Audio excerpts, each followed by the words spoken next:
Hello again and welcome to Steve's Long Stay Workshop where stuff comes to be repaired and you know the story. Anyway, this is a tape recorder because as you know I like the tape recorders.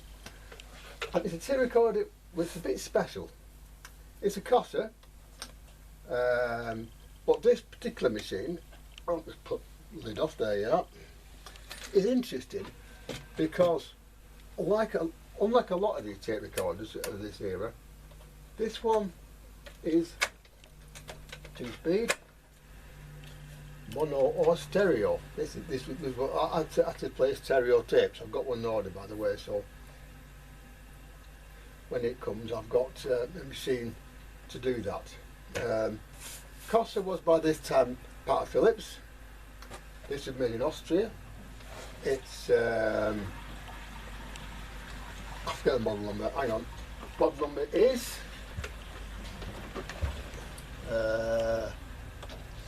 in here somewhere. It's a CT1609, I think. I'll check that. I'll check that and get the manual for it. This particular one actually, these have a few interesting features. First of all, this one is transistorized as well. The switch here on the front, here, goes from 2 and 3, 1 and 4, stereo, or works as a PA as well. Okay, playback and off, pretty obvious. Tone, balance, which you need for stereo, and recording. It's all very simple that way. And of course the play.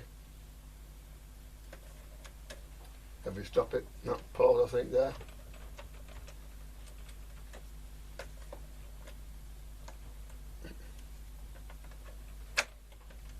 That's the speed control.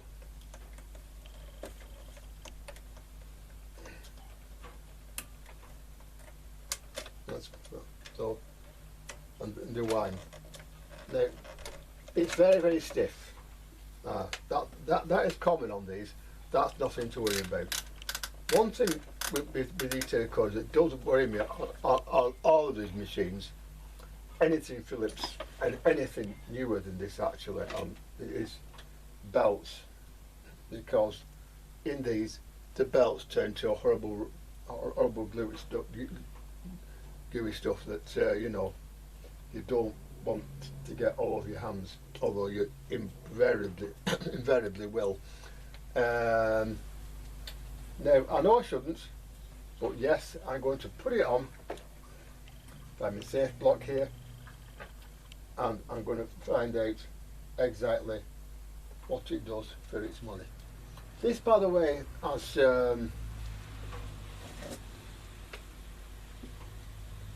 true the same colour. It doesn't really matter with this because I'm fairly sure this is transformed.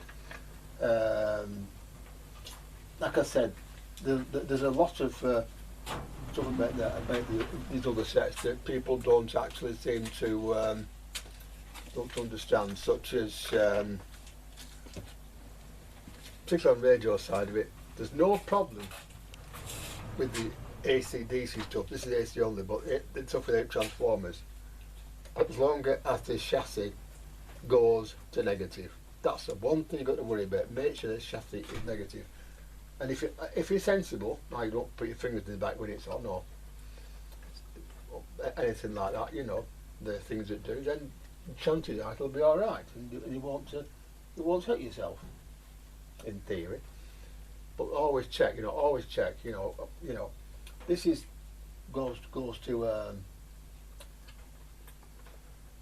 goes to an half-inch transformer, so I can't really be hurt much.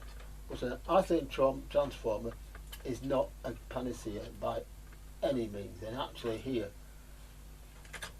what happens in most cases here actually is that if anything goes wrong, then the lights go out, everything goes off over there. So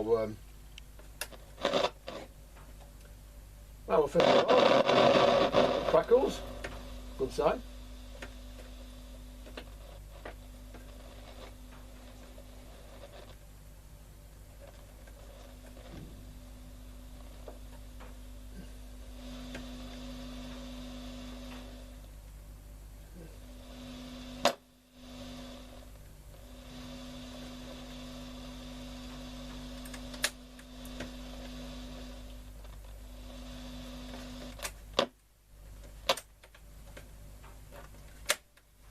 Right, well, first of all, there's a LED. There's no LEDs on this.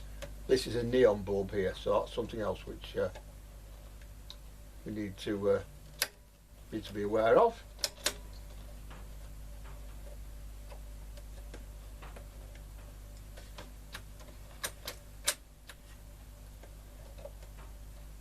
And it suddenly stopped on those. Right, well.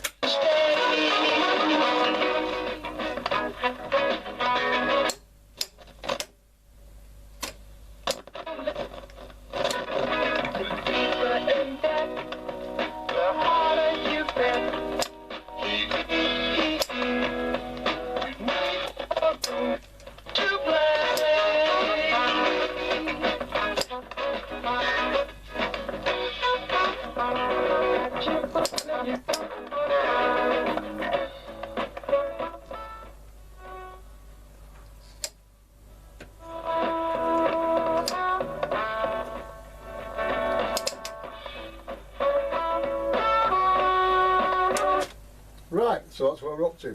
The deck is okay in that it works. And the winds, of course, well, it said it worked. Obviously not that way. And the other way, again, it tries. So obviously the winds need to be worked on. Fair enough. Speed control.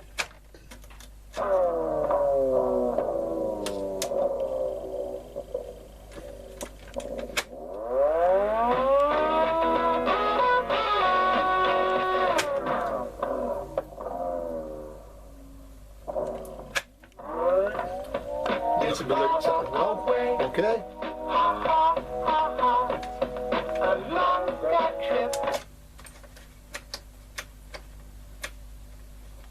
So there we are. It appears to be working to an extent.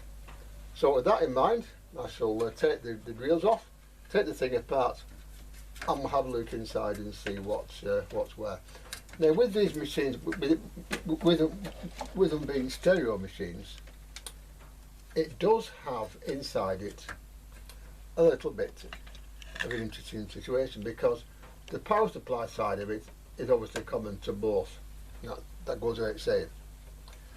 But there are in fact two channels, both to play and record.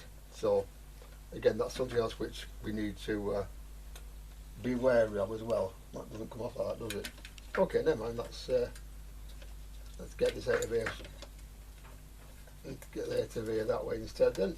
Alright, thank you. Right, there we are. So they come out like that and go over there. Let's them out of the way, yeah. And now, of course, we take out these screws here.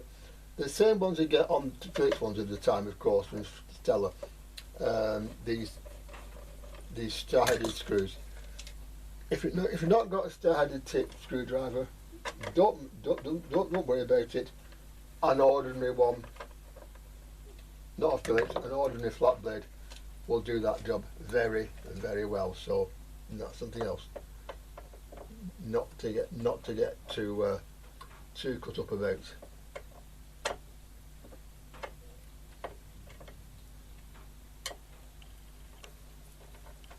If you get cut up about it, you run around looking for something that, well, you don't need. Seriously, you don't need it. So don't worry about it. There's bigger things to worry about that in it, believe you me.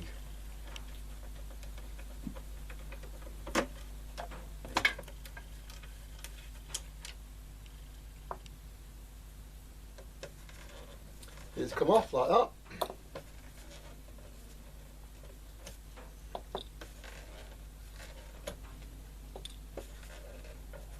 Like that. There's always one. There's always one, isn't there? Thank you very much. And these, of course, this, and of course these here, which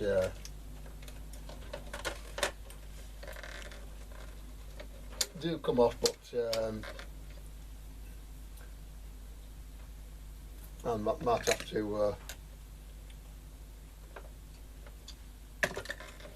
do something with those to get them off.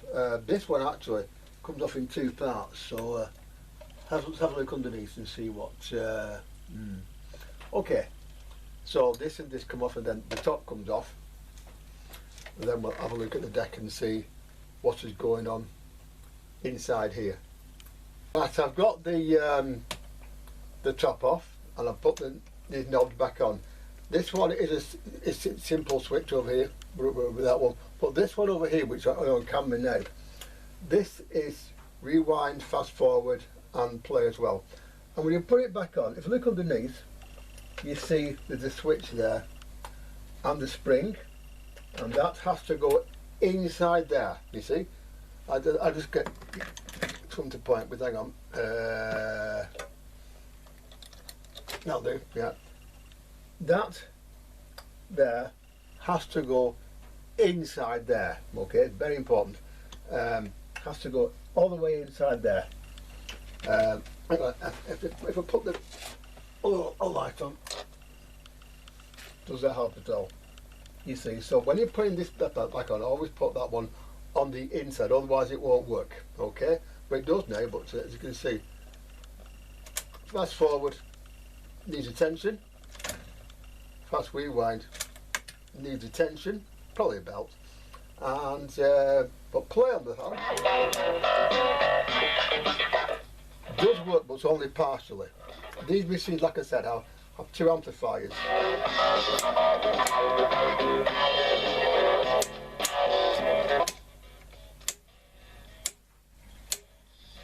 Now I'm not sure at this stage where the problem is with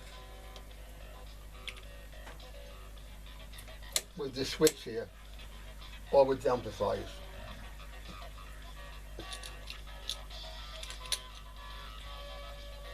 It could be either. It could be either. The whole tape recorder again, and again the tape in here, which is somewhat groovy. Yeah. The volume control works okay. Tone control fine. If I go onto the other side, over here, there's very, very little. The little to that, very little to that speaker at all. Although you can sometimes get a crackle from it. So it's either the amplifier or the switch here. Also, as I said, the wines want to be addressed, and the thing wants to clean. So that is yeah. If you look there, you see. There's obviously a belt gone to goo because it's here. You see, here. This is what these belts do. They turn to that stuff. So this one obviously needs either a belt or something changing out there. So that's something which we have to address as well. So let's get in and have a look, shall we? Because that's what we're going to do. So power off because I'm a coward. There we go. Glasses on. Even more of a coward, and we'll start and take this thing apart and see what we need to do with it. That looks as though it might be I don't know from here, but it certainly needs to be looked at. So you know, yeah. So I said, you know, undo these screws and. Hopefully thing will come out and we can have a look and see what it's doing, and of course more importantly what it's not doing that it's meant to do. I don't know whether on the amplifier is mechanical or electrical, but we'll find out as soon as possible, as in within the next 5 minutes, I hope. Now on the bench here, the thing finally apart. Both the speakers are taken out of the case and it's now completely naked, as it were. The electronics on this are all transistorized. It's something like 10 volts, 20 volts, something like that, 12 volts, something like that. I don't know exactly. I'll get the manager to check that for you. But it's all AC 127, 128 transistors, 2 for each side. And everything is on that panel here. Now, as far as the wines are concerned, if you look down there, I'll just I'll pull it in for a minute and see if we can see it. This belt here is okay, yeah, but this belt here, or whatever it is here, isn't. It's made it completely and utterly gone to yuck, as you can see from my hand there. Good Halloween, isn't it? So I'm going to go and clean that in a second. Yuck. So yeah, also give the thing a good clean and find out also about the electronics on it as well. Now on this one, it switches the heads and also underneath, so whether it's doing that properly or not, I don't know at this stage, but we'll check that as well. So this here is the speed control here,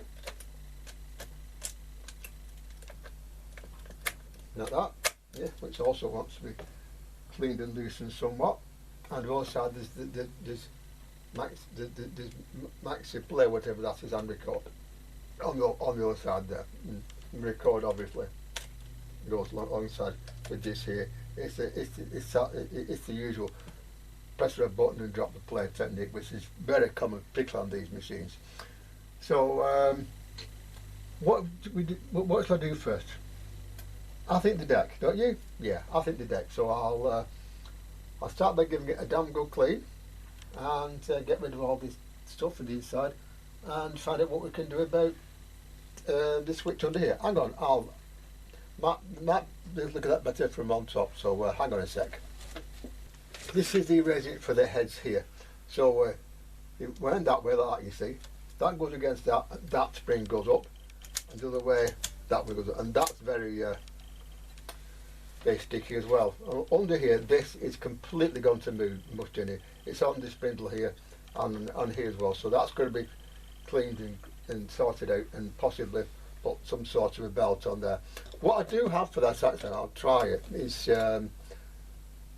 plumber's gaskets, which come in very handy for this sort of thing. So now it's time to clean the thing up properly and see what, and try and sort that out. That's the first thing, and then underneath I'll look at the trying to find out what's going on there. If anything, I've got a very good feeling about that switch. So that's where we'll start with that. I've given the top a good clean, but I don't know if this comes up on camera very well here. The belts on this are mostly okay, apart from this wheel here and whatever's happened here, which I can't actually get to down here. So to get to that and get it out and get it cleaned up and sorted somehow, I've got to take this board off, this out, and then with that up the way, I've got to get in there and take off, well, everything really. So at this point it's time to go and get the manual, because I can't go ahead and do that down there. You can see it, that down there. Hang on, I'll put the camera down a bit, stand by.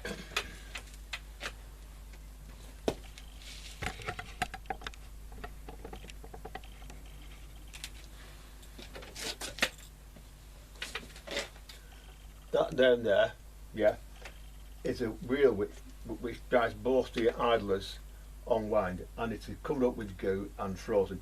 The goo on these things happens because the belts have not been properly cured back in the day, and they break down over time.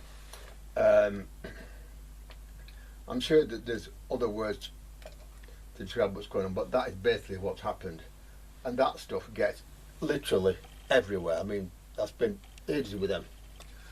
And so now it's time to get manual, work out how to get all this lot off to get down there to get to that.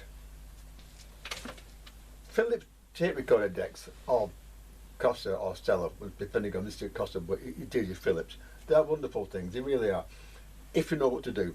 First of all this lot comes apart. I've probably taken too many screws yet, but that lot had gone completely out of the way and to get me under here. Okay. Now I've taken this off the top here, yeah, which I'll put blob of oil in there. Okay, this is the wheel that turns everything. Yeah, and as you can see, it's got some muck on it, as you can see there. I'll show you in a bit more detail. Yeah, you see it's got a muck in it, so that's going to be cleaned. Yeah, and also put some oil, Westminster's oil up on here. The brad belt needs to be okay. Okay, but again, if once you get it out, then the motor's going to come as well. So I don't know, but I might change it. I might not. I don't know yet. But the thing that needs to be tweaked at is this thing here, which I've got off as much of the gunk as I can. The gunk, like I said, this is a wheel that had rubber on it as well. You see, so a whole lot's going to come off and be cleaned. And I've got to put something in its place to replace all that. That's yeah. So this now comes off, and a big cleaning session takes place as well. All Phillips decks have this problem. And these 60s onwards, these decks all have, whether it's a drive belt, whether it's a wheel, whatever it is, they will all have this problem. And it can be sorted, but it takes time and, well, patience and great for Halloween, isn't it? Good luck. But yeah, so yeah, it's, I don't know why it does it. I asked Jay about it this weekend actually, and he isn't so sure either, but generally the earlier Phillips belts seem to be okay. The earlier ones seem to be okay, but the later ones generally aren't. The early ones were made of rubber. These are these that go like this are from synthetic rubber, and basically it's not cured properly, then they break down into gunk. Yeah, but what the gunk is, nobody really knows. Well, I don't anyway. If somebody does know the full story, then please let me know, because I'm interested. But a lot of tape recorders of this era do this. Also, cassette recorders in the 70s are prone to it as well. So anything that's here that's got drive belt problems, you're in for an interesting game, shall we say, here. So now this comes off here, and the whole lot is cleaned and put back. At which point, then I've got the electronic system look at, because somewhere on that board there's a reason why it's one channel is not working. It could be the channel switches here. It could be anything. We don't really know. Hopefully it's not a transistor. Hopefully it's something fairly simple, but we never know. Capacitors, generally speaking, on these, this is only I think it's a 20 or a 12 volt system. I don't know what exactly, but generally speaking, these caps do tend to be okay. Tend to be, especially these mustard ones here. But there's no dreadful hum on this, so there the caps there, the caps there, going to be okay. They're mostly okay with the thing running. So get it out and clean it, and hopefully put it back together again correctly. I've got the manual here actually from Paul Stenning's site, and so I've got the details here. So like we said, let's get on with it and find out why this is doing some things and not others, and at the moment not winding because of all this lot here. The trouble with this stuff in any situation, this or any other, is that it does get literally everywhere. You know, like lead been out for a curry, lead and that, they come up, they've got diarrhea and it goes everywhere. It's like that. It is, or like a baby's nappy after, you know, if it gets diarrhea, stuff goes literally everywhere. I've cleaned up where it comes from, but this has got to be cleaned as well, and it's so bad actually that it actually sticks to here as well. This isn't so bad. That I can do relatively easily, But when you finish, do wash your hands. Okay, do wash your hands. So I shan't show you much on camera about me cleaning this and that up, but I will.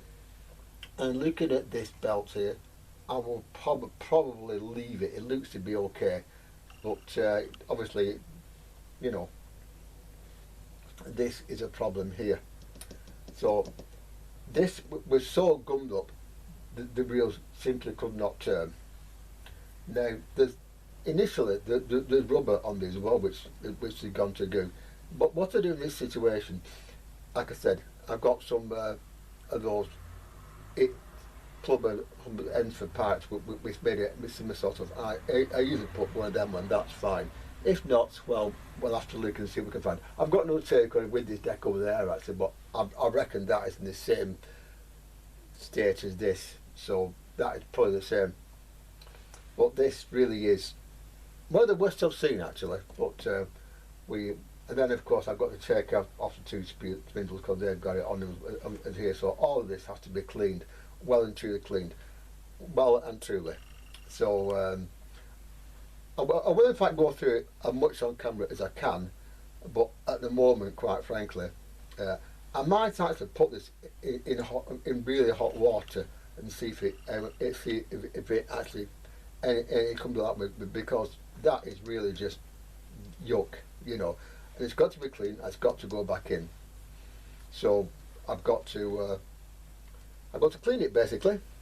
Take the whole thing apart completely now. Everything is off. The motor came apart enough to take out the big belt which is here. Yeah. So that is going to be taken inside, and it's going to be see if I can straighten it out again, because it's got a kink in it, as you can see there. If not, then obviously I'll fit a new one. But I don't think I've got any of that particular size, so I'll see if we can. It's not too bad actually, but I think it could be better, so I will try and make it better. So that's where we're up to with it. The electronics, I can wait, but at the moment, the big wheel that goes here in the circuit and the thing that was here, they are now in the kitchen in bowls of hot water. And when you're putting one of these decks back together again, anything mechanical is back together again, you need two things. First of all, you need a diagram of how it went apart and came back together again like that. And also you need to remember that things go apart and come together the opposite way. For example, the parts that you took out last are the ones to go back in first, okay? So I put the winding idler back on the right way around. I'll put the diagram here. And from that now, we now have to put on the drive belt for the for this big wheel here, which by the way also is the idler as well. So that as well, all done off this big wheel here. Okay, so that's something else. Now in this situation, yeah, drive belt on first, then that goes on, yeah. And then of course the drive belt goes around that, and only then does this go at the top of it, with of course the brush and stuff here as well. So it's all done opposite to where it came out. It goes in opposite rear end, if you like, you know. So that's what I'm going to do now. This, by the way, this belt, I've put it for a time in salt water in the microwave. It seems to have got some springiness back in it, and this and that I've cleaned it. And also with this belt, with this wine belt here, I've actually put new rubber on as well. So hopefully I've got enough on of the right type, the right amount. We'll know that when it put the thing back together again. Sometimes you have to take the things apart and put them together again, take them apart. It's all part of the fun. So let's get to it, and I now put the drive belt on, this on, and hopefully put this back down and we'll try it. Right, now then, like I said, we're nearly there. Play, of course, silent, lovely, beautiful, and bang on. Okay, no trouble there at all. Yeah. Fast forward, doesn't pull properly, but it's there. And rewind again. Doesn't want to pull properly, but it's there. Again, it is still, I think, this here, because if that holds it steady, but if I was then put it onto rewind like that, you see, hold that steady, nothing. Hold that steady, again, nothing. So it's obviously still with this thing here.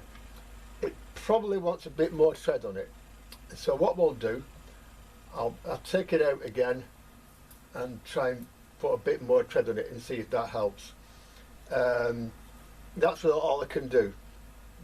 This sort of thing is very much trial and error. Also, I think the drive bolt does need to be changed, so I'll look and get one. Also, this here is obviously, you know, a problem.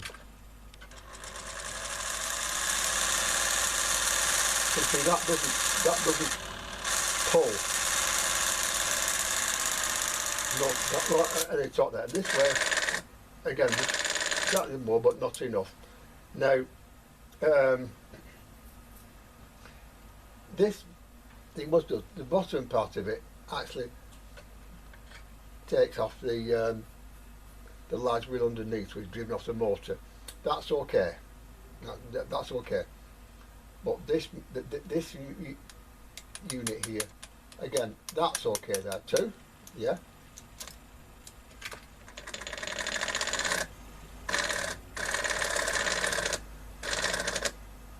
It does pull actually that, but this side it doesn't. Also, I'll probably need to look at putting something extra on there as well. This deck is interesting because it doesn't need to be bang accurate for this, because it's only the winds. The rest of it is done off the motor, that's fine. It's only the winds. This is a problem here, nothing else. For now, I've put the board back in place because the wind idler has gone off with Chris to be re-rubbered properly. He's a motorbike expert, so he should be able to do it better than me. So good luck, Chris, with that, and I'll let you know. Let me know how much as and when. But from that point then, we can go on to do the electrics. And the electrics, this is quite interesting because listening to it before, one speaker worked and one speaker didn't. Now, plug it in now like that, you see. Giving it no sense of warm up because it's transistorized. One or two things come to pass here. First of all, this is transistorized, so it's should come up straight away. So the circuit for winding. First of all, here's a circuit diagram. See that? And the bottom one, yeah, is on record. And I think the first place we'll go is BU3, which is R48, which is one of these buttons here. So go into the middle here. R48. Get the circuit and have a look. Like that and like that. R48 appears to be balanced. So therefore, on the balance control, with it in the middle, there should be something there. There is, and that's the figure that wasn't working before. And underneath, the other one, which is down here, and I'll get to it. There's something there as well. So the balance control therefore is okay, which means that really technically all the 8-put stages on this are okay as well. So we look further back. Now this thing here is that T1, T2 and T3 are common to them all. And so I then will go to the head and see what comes up from there. Back in a minute and we'll see what comes up from there. If that's okay, then I'll switch it to stereo and put both channels in and see if both heads are okay. Sometimes with a circuit like this one here, the circuit is not as complicated as the lathe, and this is such a case here. The bottom one there, is a faulty channel, yeah, and the problem is that on the playback volume it comes through okay, yeah, goes through there, but after that there's the two switches in place, you see, before you go to the capacitor drives TR103. You see it on the circuit there. Now then, one of those switches is open circuit. I'll switch that on and I'll make a point to you, yeah? Now, right, now, with it on, properly like you see now, we get our probe, the correct probe, like that. There you see, there's the noise out of the faulty speaker there, so we know that from that point it's okay. Goes over here, comes out to over there, and comes out to this pin here. There you are, yeah. The next pin along is the one that's faulty. And you see, there's one of those. You see? Now that then goes to the capacitor to the next transistor in the circuit. So that is A. Whether it's default I don't know, but it's certainly A fault. So then we've got to find out precisely why. Now if we go across it with it turned off like that, we go across the switch, basically it says that there's nothing there at all. I'll go from down here, you see, like that, you see, with the meter on down track to there. You can see it's there. You know, next one along, absolutely nothing at all. Yeah, and the green wire there goes off to over here. That again is not doing what it should. So first of all, there's a fault on this switch here. Up to that, we don't know, but I'll have a look at that switch in detail first of all. And again, you know, when I get it through there okay, we then go to the next joint along and take it from there as well. So it's obviously going to be that switch there first of all, that's either mucky or damaged or whatever. So if it's damaged, then I might possibly do something interesting with it. I don't know yet, but usually it's just muck in the switch, which I've cleaned actually, so I'll look at it in a bit more detail. But that switch has obviously got a fault with it somewhere. It's probably tarnished inside. I mean, really tarnished. That's what usually happens with them. One thing which you must remember about things like this is that the fault on that board is probably extremely simple, and in this case it was one in the faulty component actually. This switch here on the board here, on the left hand side on the circuit, probably see better on a diagram, like this one here, on there, you see on the very end of the picture there. That is the switch by the control under here, and the switch underneath on the bar and the switch itself at the top here were not locking properly. That's all it was. Seriously, that's all it was. So now, if we put this thing into playback like so, we will find that now, if I get the right lead, there you go, there is something there now, and also down to here, which is transistor 101 of this circuit. There's two identical channels on this, of course, so this one was faulty, and I've got it there right the way down, following it through on the circuit. So a simple fault like that can take ages to find. It can, but you keep with it and you follow the diagram to the letter. You follow it through. Most cases, not all, but in most cases, the diagram will be right. Yes, I know there are cases where it's not, but you've got to keep wits about you. But generally speaking, it will be all right. So always check that. Okay, always check that. So now, what I can do now is I can turn this unit over, take that off like that. Good day. Turn this unit over and see if we got both outputs from the right and the left of the head. That's the next thing to do. Right and left, of course, also are 2 and 3 and 104 in the 4-track. So this machine goes both as well, all done by the switch here. And that simple fault put this machine well and truly out of action. Now, it comes up to the top board through these two cables here. So, given the right cable, again, sorry about that, we now get the correct one and we go, that one's okay, that one's okay. And we go to head now, that one's okay, and that one's okay as well.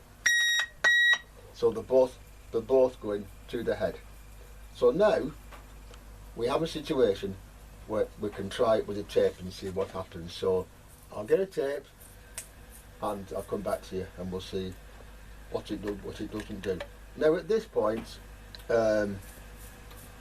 this machine can play 2-track tapes, 4-track tapes, 2-track is mono, 4-track is dual 4-track tapes, and stereo as well. Stereo, you know, this machine plays them all.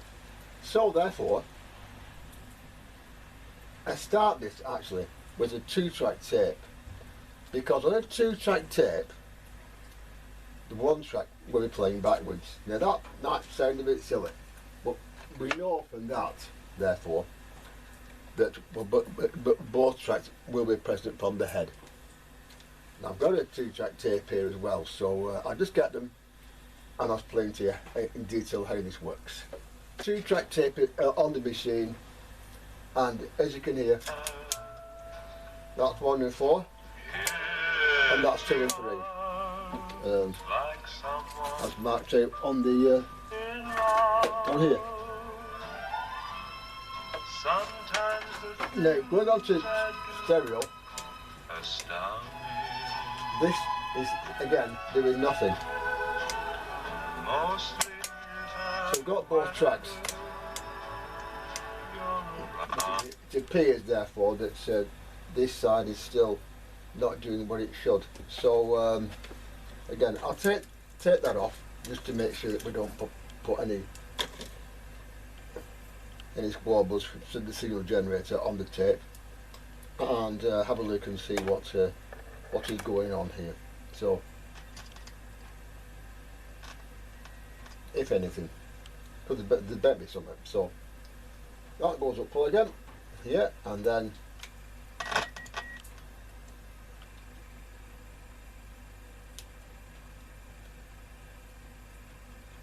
so that end, note on this end,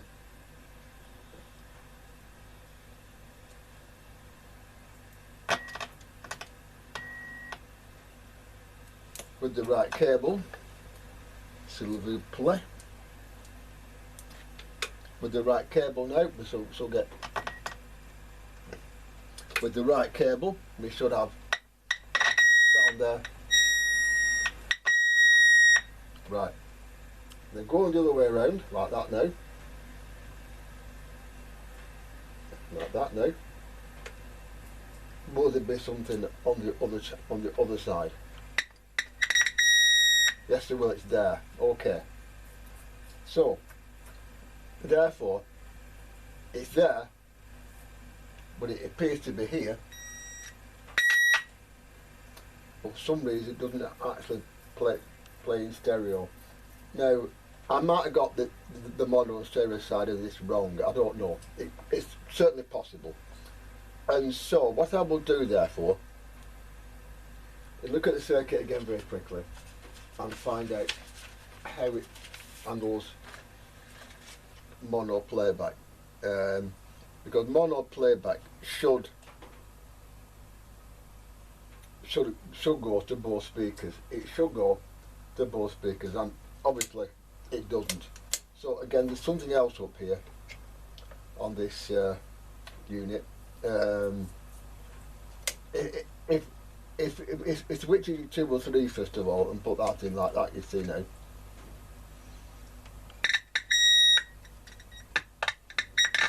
That's okay, yeah. That's okay.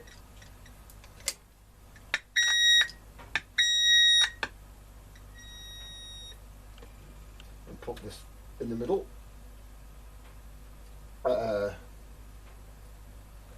Balance should go in the middle on this, and we shall get something on both.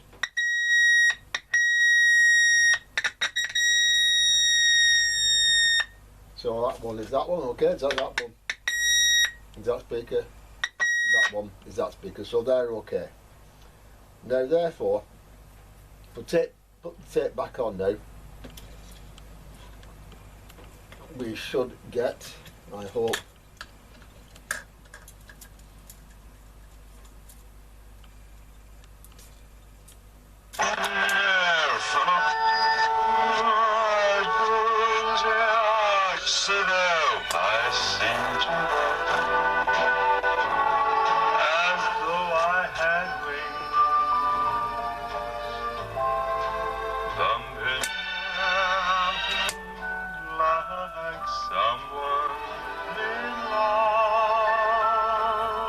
that's weird. Each time I look at you, certain my limp has a glow. And I'm feeling like someone in love. Yeah, good for you. Right, okay, so obviously there's something else with the switching on this, because you know, at this point now, there, that's okay. That's okay. So we know therefore from that if I turn these down here and make sure that it's the same, which it isn't. Okay, fair enough. Right, let's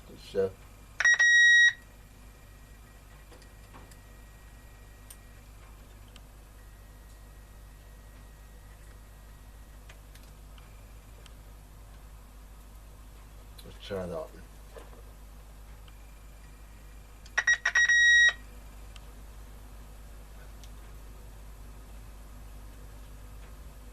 So nothing there, okay. Swing the other way. In the way like that. Plenty there and nothing there. So something wrong with this channel here at low level. So there's something else up with this. So again, back to circuit board and have a look with the meter and find out exactly what is going on with this, because something is, obviously, that I have to say that. And this is probably going to be the 8 stages, because look at the mono playback circuit here. Yeah. TR1, 2 and 3, hang on. TR1, 2 and 3 are common, as you can see there. So therefore, TS 10404, and so there's something up with an 8 stage nearby the looks of it. So back over I go and back in the circuit and find out where it's not doing what it should, because it isn't. Alright, going to it all again, I found another broken contact which I've repaired, and also this switch it appears to be not quite right yet. But what happens now is this: if I was to press play like that,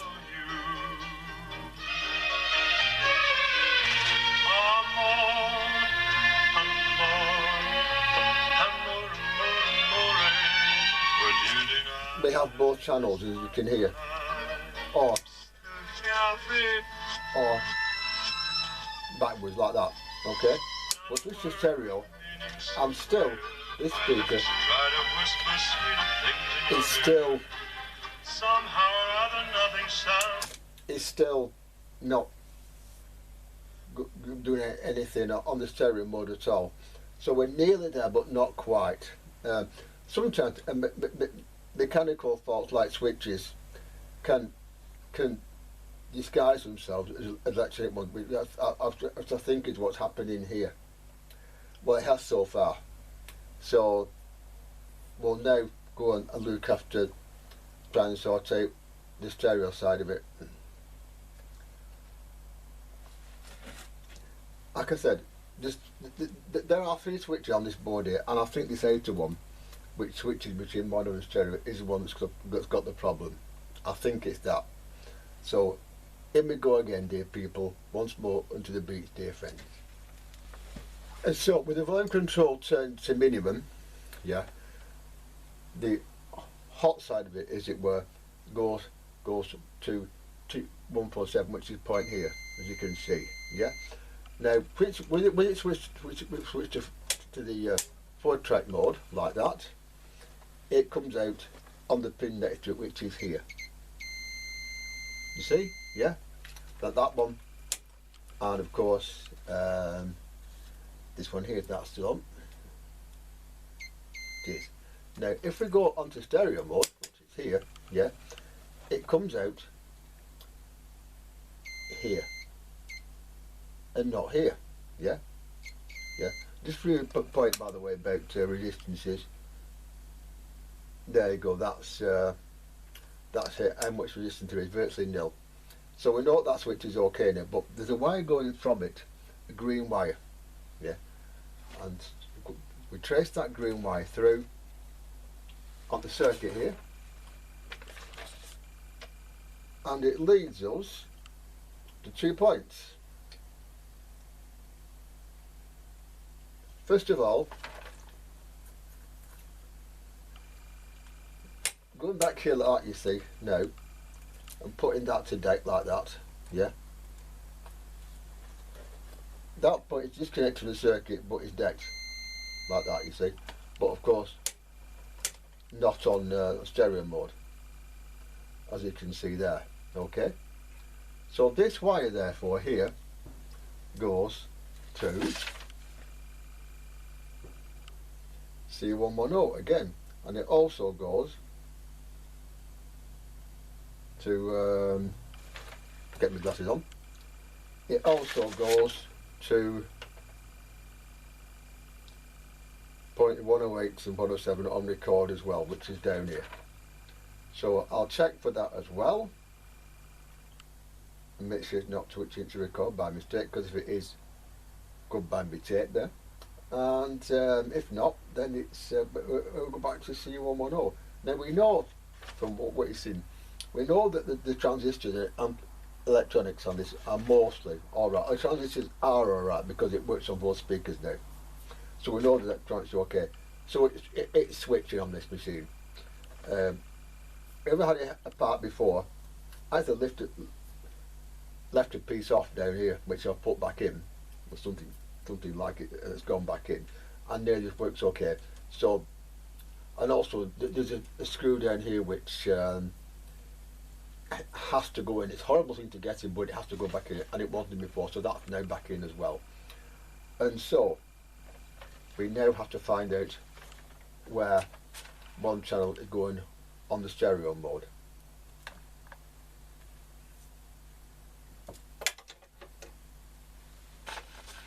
So with this circuit here, we find C110,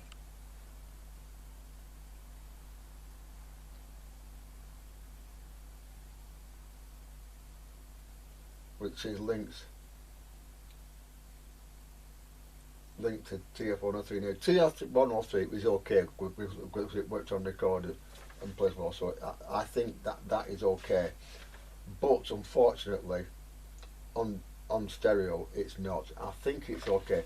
I'm not 100% sure, but if it's not, then it's one of these three transistors, but I'm not 100% sure of that.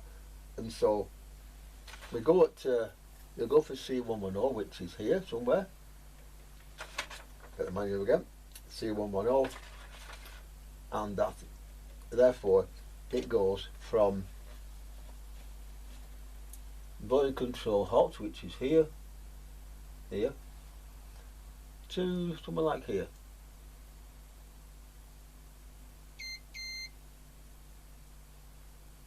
And that does not look like volume control hot to me, does it? It looks like something is not what it should be there, doesn't it?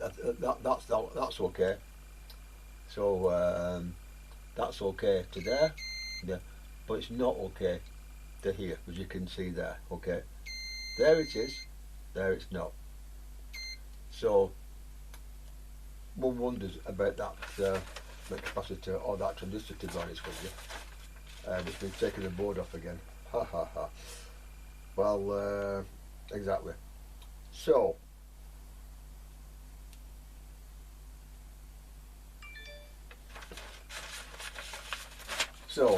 instead of dropping your piece of paper on the floor,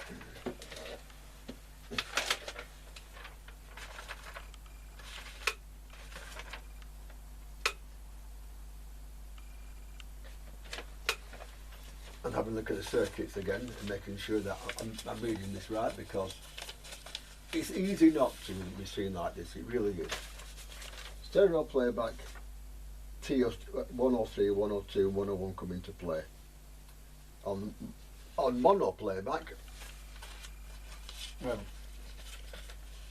never I'll put that one, it's here, yeah, on both of them, TS103 don't come into play.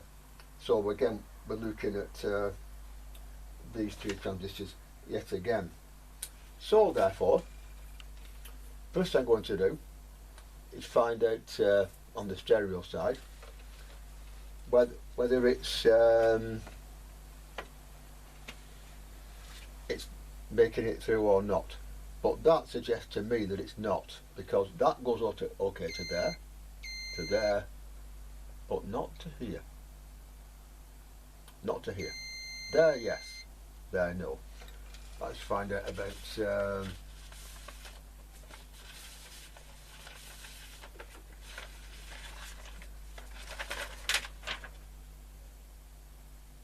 TS103. Okay, fine.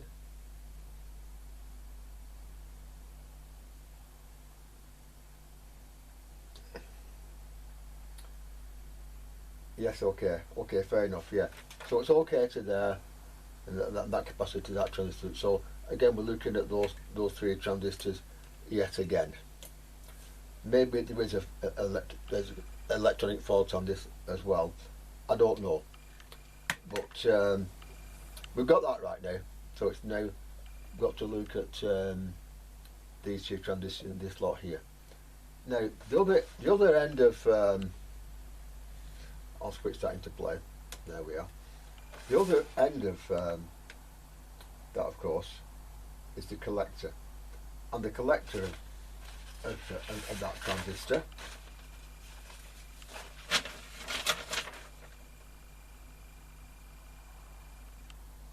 should have a voltage on it. So let's see very quickly if it does.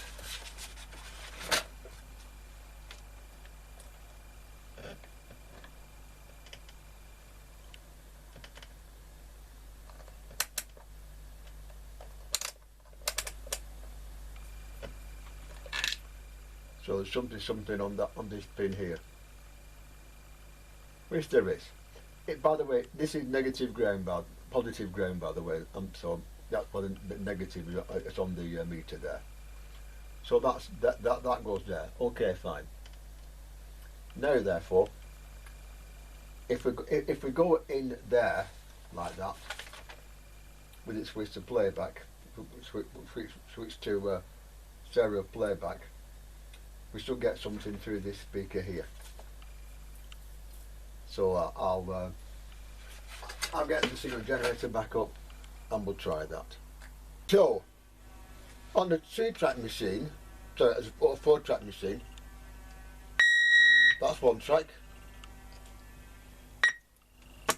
That's the other track. Yeah. But which into stereo, one is now a lot quieter than the other. You see that's virtually 0 there. That one's fine. That one isn't. Okay. Now this cable goes down here. And a quick look at the circuit here tells me that R153 is a variable potentiometer as a rheostat. So let's look at R1, was it R153? So R153, yeah, is down at the other end of this board here, yeah. So let's have a look. First of all, that one's okay.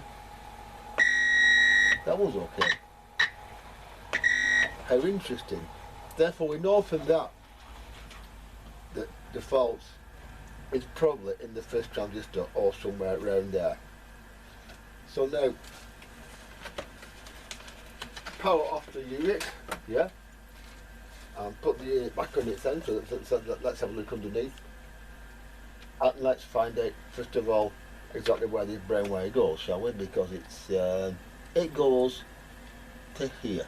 It goes to here. So we now put the power back on and look at something like that. Okay, fine. So that is doing virtually nothing. The other one, as you can hear that, so it's a lot bigger. So from that now, I'll just move it around slightly so we can see. Hang on, it's the camera, stand by. Right, there we are.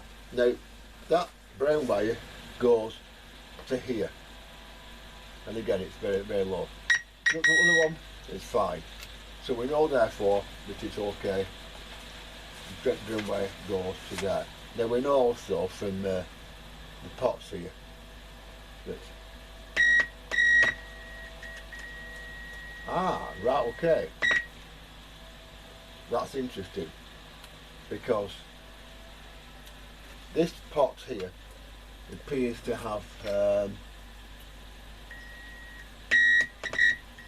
low on one side and high on the other. I'll just check that again with the circuit.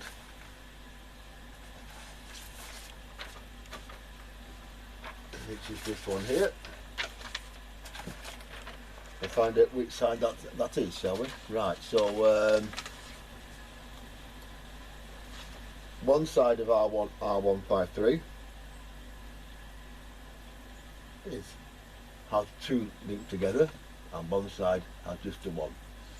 So let's have a look at that, shall we?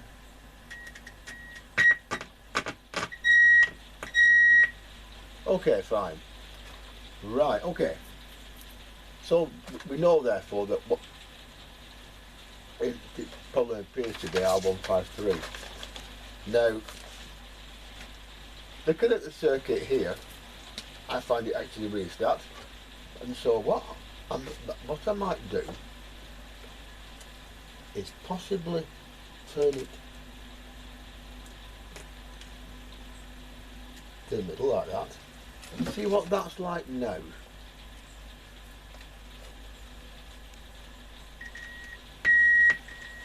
The same. Okay, well I'll put that back as it was, because it looks to be in the same position as the other one. Like that. And we'll try and check that again.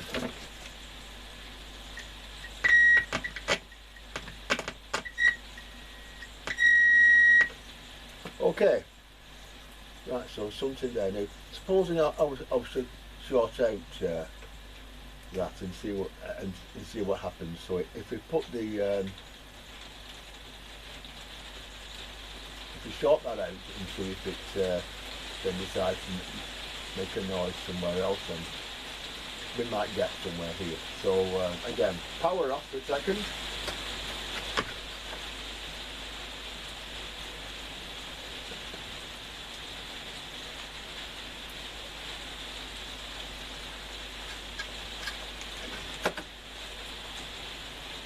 put it back on again.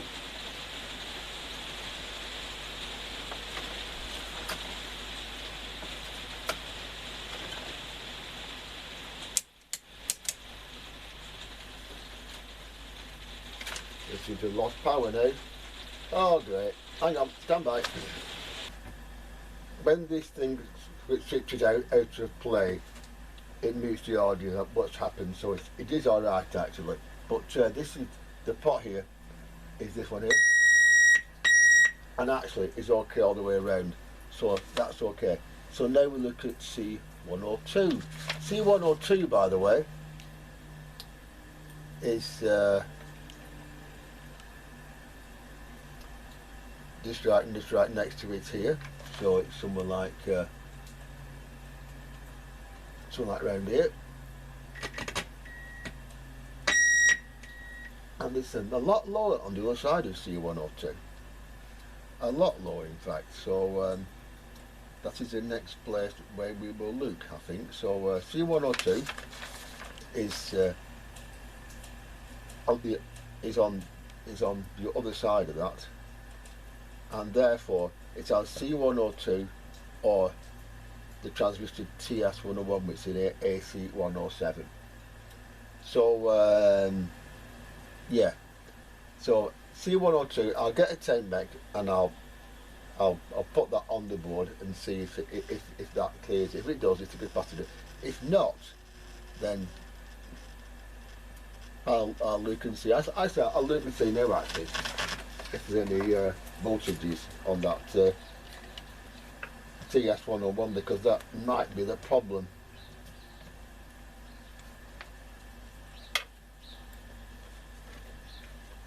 So I get on with the other switch it on like that, and that is a 20 volt rail there. So I'll put that where I hope you can see it. Can you see that? No, you can't. Okay.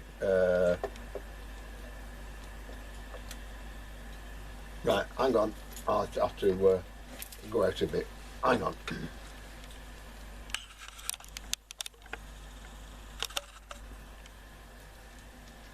There you are. That's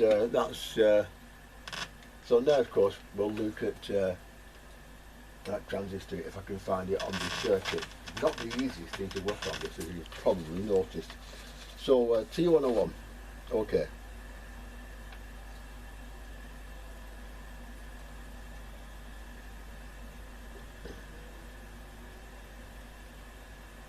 So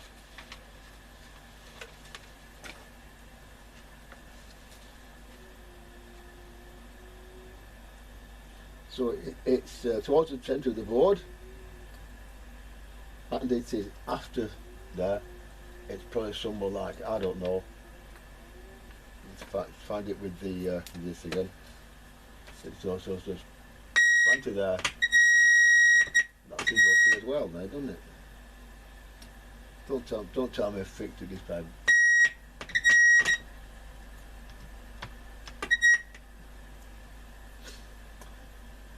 Right, okay. That looks to me like that transistor, doesn't it? And so next place we'll look is a collector based emitter of T101,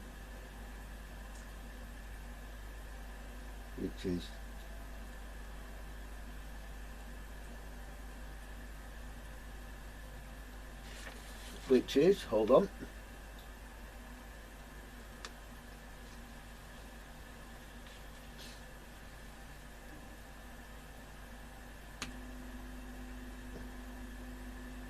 That, which tells me that 7 volts, and that appears to be the base of that. I think no, that's the collector. Okay, so the collector that I got voltage on it. Okay, fine. The voltage on it. The base, therefore, is. Again, let's have a quick look on here again and see.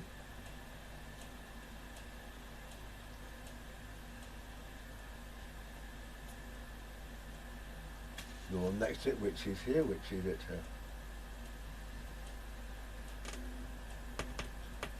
appears to be nothing, that, doesn't it?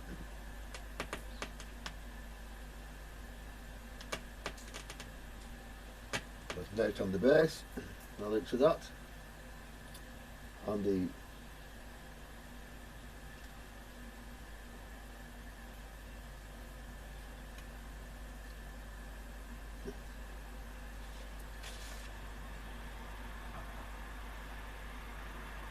emitter should be 1 kilogram, but it looks to me as though nothing on that base to me. There's nothing there at all. That's connected, that's okay. That's reading okay. And again, that base appears to have absolutely no on it at all.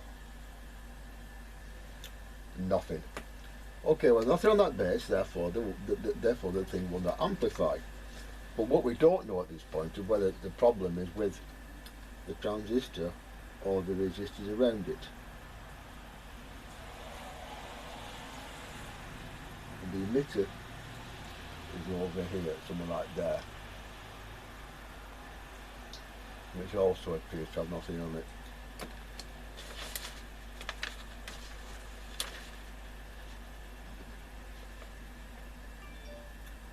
So it's either TS102 or possibly those two resistors, which I will check while I'm here.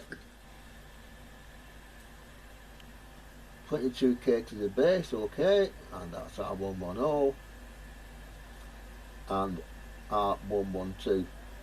We know we've got volts on the collector because we've seen them, but I'll check that again anyway. So therefore we should have something on there,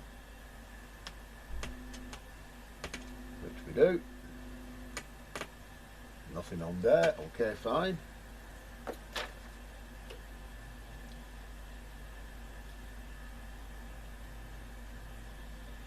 And that is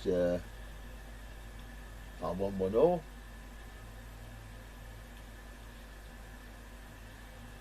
R110, which I can't find on the circuit.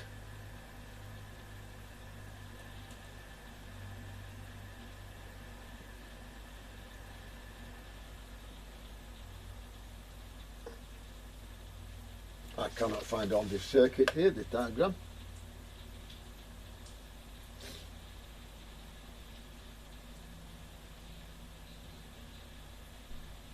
No 105 on there.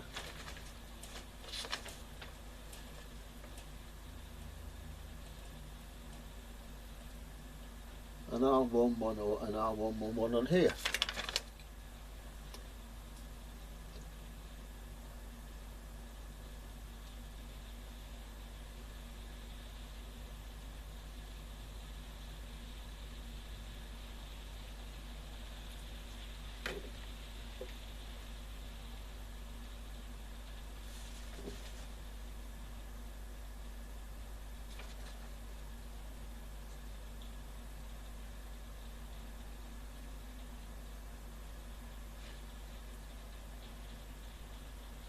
So, yeah, the circuit's wrong here, by the looks of it.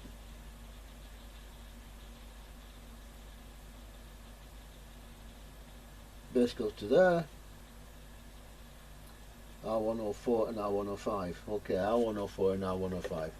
So let's have a look also right there and see what else is where else it may or may not be reading anything. Ah, okay.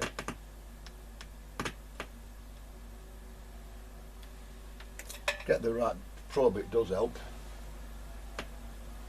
That's got nothing. That's got nothing. That's got 8.75. So it's either the resistor or the capacitor, or that transistor. So this board has to come out again, ha ha ha, and I'll have a look at that transistor on the bench. And with a meter and a signal generator, I've finally found a fault. It is TR101 here, which is AC107. The voltage on the cathode is okay, it comes straight from power supply up here, yeah. Resistance to date from here, emitter, that's okay. And listening to deck from here is okay as well. So all it can be is a transistor. Now the transistor appears now to be okay. It does it sometimes. So what I'm going to do is get another transistor and change these resistors and those two caps as well. So the order's gone in for this transistor. This one here, yeah. So the order's gone in for that, and so when I get that in, then we'll get back to this. But in the meantime, I'm going to leave this here because there's not really a lot more I can do with it until they arrive. Yeah, it's just one of those things, you know, that does happen. So this is going to stay like this for now, and in the future, very soon I hope, we will get back to this and get it working again. It's quite a difficult problem, but we found it.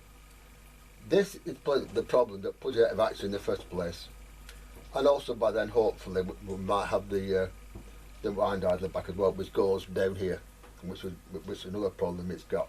So all the problems it's got, I've found it and sorted, apart from the transistor, which I have to get obviously. The transistors is okay. The resistors we do have, but I'll put them in at the time, and the capacitors too.